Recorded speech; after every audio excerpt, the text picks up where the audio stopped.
Doctor the. Shri. एरम अपंग सहाय्य संस्थेमध्ये मूकबधिर विद्यालयामध्ये एक उपक्रम केला होता.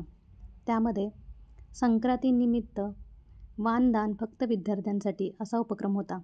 या अंतर्गत आर्मीमध्ये असणारे, काश्मीरमध्ये पोस्टिंग असणारे गणेश ठोंबरे यांनी आपल्या पत्नीच्या वाढदिवसानिमित्त, वृषाली गणेश ठोंबरे यांच्या वाढदिवसानिमित्त मूकबधिर विद्यार्थ्यांना 21 सॅक वाण आणि गिफ्ट म्हणून दिल्या आणि त्यांच्या पत्नीला वृषाली ठोंबरे यांना वाढदिवसाच्या खूप खूप शुभेच्छा.